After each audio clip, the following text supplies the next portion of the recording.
What's up, gentlemen, ladies, families, those, anybody listening, anybody trying to listen to my rants, or I don't think they're rants because it could be a lot of this stuff could be proven. Eventually somebody will be interested enough to realize that what I'm saying is true, or people that have been in prison and realize that they're awake and realize that things are going on, and especially if it's done time with me as I go thinking back and thinking about how and why my sister or her family, my strange family, that why they would set me up. I'm starting to realize that from day one, like I mentioned my last video, as soon as I touched down, they're waiting for me, and I'm starting to realize that, like when I was on the apps and meeting girls, that every single person I met has thrown something out there regarding money or prison or like a low level threat, something left in the air. I'm gonna get to more of that later. Uh, right now, I started reassessing my time, the time that I was doing, and why I had such a hard time. And one of the things that sticks out in my mind, it stuck out in my mind for a long time, is around 2005 or six. I received a letter out of nowhere. Nobody was writing me. Just out of the blue, the only female that had wrote me, probably other than my ex-girlfriend from the streets, probably like 7 or 8 years. The only person outside of my immediate family that had ever wrote me. Matter of fact, I probably had 2 or 3 people that had ever wrote me around that time. And the lady said she was from, I don't know if she said she was from Colombia or she went to Colombia to school. And I just had a bad feeling about her.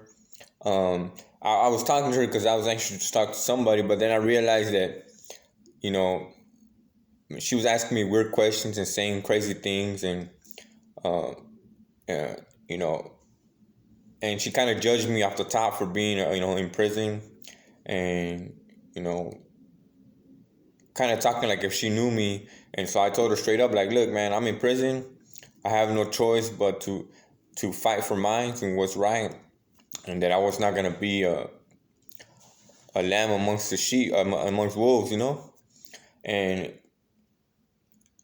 it's something that stood out to me was that she mentioned something about an affair on the table, and I'm starting to think that my feeling was correct, that she wanted something from me, and she was trying to offer me something. And you know, I was thinking it might be, family, because uh, the the the letters were postmarked from Marina Del Rey, but and they were handwritten, luckily, because all my information has been tracked. There's copies and stuff of everything, and so we could bring that up and look into it and follow the leads, the address of the uh, where that leads us to, But I remember somewhere around that time, I started having issues with my kidneys, and I never been sick or anything, but I started feeling like I was pissing out kidney stones, and the only thing I could think about was wasn't drinking enough water. But other than that, I've been healthy. I've always ate my vegetables since a little kid. I eat my vegetables. I eat pretty healthy as a young kid, and so I was having pain to the point where I wouldn't drink water for days. And I remember being sent out to some around that time, or after that lady had started writing me. I got sent out to somewhere like in Bakersfield or around that area, to some across from a college, to some little shack that was supposed to be like a clinic, hospital. When I got there, I was like, man, this doesn't look right. What the fuck am I doing here? And I got in there and it was just like empty room with a table in the middle of it. And I remember them giving me something to sign. And the most thing I remember, the thing I remember most about it was that, oh, this can cause death, and something about death, and multiple times, And thinking back on it, I'm starting to think, was this a threat or something? And and they told me not to go to sleep because whatever they were giving me can kill me. And so, I mean, I needed the medical attention. That passing the stones, I had passed two and was very it hurt a lot. And I was like, well, fuck, what am I supposed to do? I need to get this checked out. I didn't think at the time that these people could be putting a fast one on me. And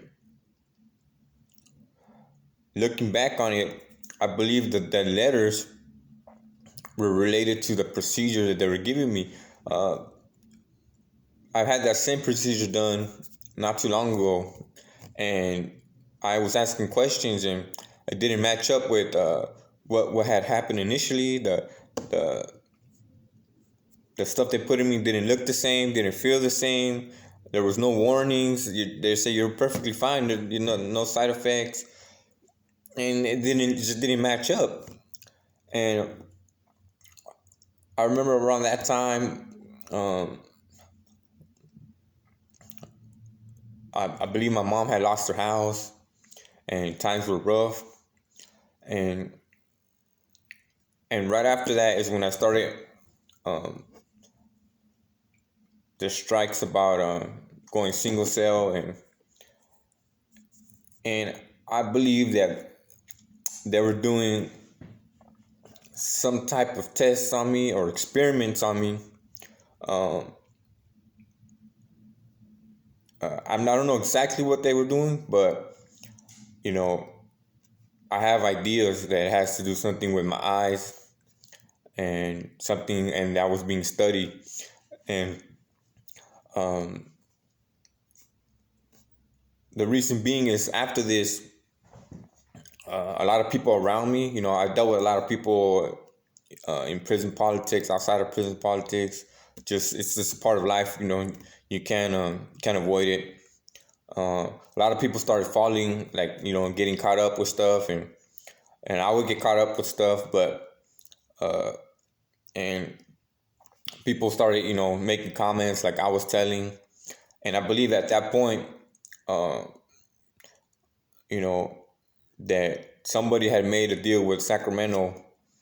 Somebody or something had happened there, and I became the focus not only of the higher ups in Sacramento, but some kind of doctors and some kind of study, maybe scientific or psychological, and that I was a subject of this.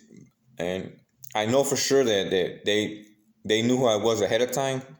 Whenever I got somewhere, because there would be officers, they'll low key come by and tell me what's up, like they knew me already, and like they were expecting me.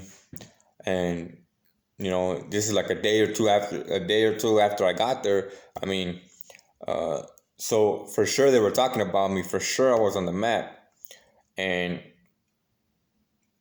I believe this is the point where everything became super serious, and and that they wanted me to infiltrate the Mexican mafia, whether it be because of the science stuff or the police officers throwing confidential informants at me.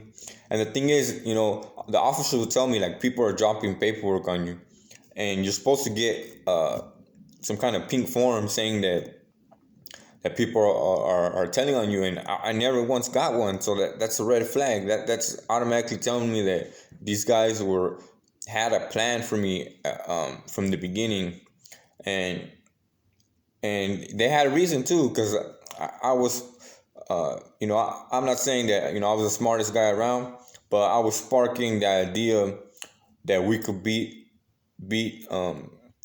Sacramento, the COs, with peaceful protests. We're not getting people rolled up and sent to the hole.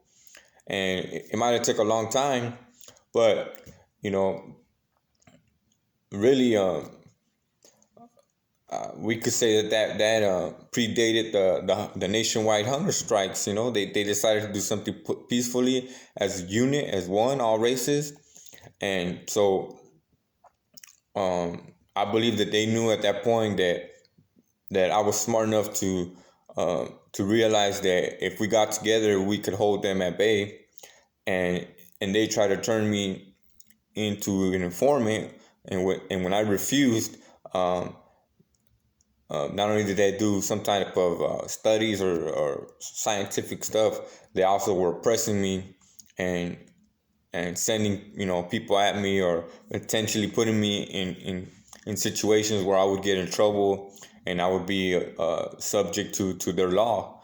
And so I believe that's the beginning. And the best thing about it is a lot of those letters were handwritten, and I have a feeling it was my fucking sister. And since this shit happened, and I believe that we can match the handwriting to somebody in the part of the family that doesn't like me. And and the best thing about it is, they pretty much pointed the finger at you. You know who I'm talking about. And so now you're gonna take credit for everything that's going on, whether it was the officers, the FBI, or you. And since you're the one that they pointed at, you're gonna take the blame for all this shit, because it's clear cut. I know I've been followed around. I know that they've been listening to me, and shit, the records are kept there. You can't deny it. So the law can work in two ways. You can abuse it, or I can use it. And if I don't get there, somebody one day will. And so happy Thanksgiving, bitch. But anyhow, yeah, there's plenty of more to this story, and I'm gonna make this video short, and then I'm gonna start another video, so that way you ain't watching this an hour long video. But there's more to come. Thank you.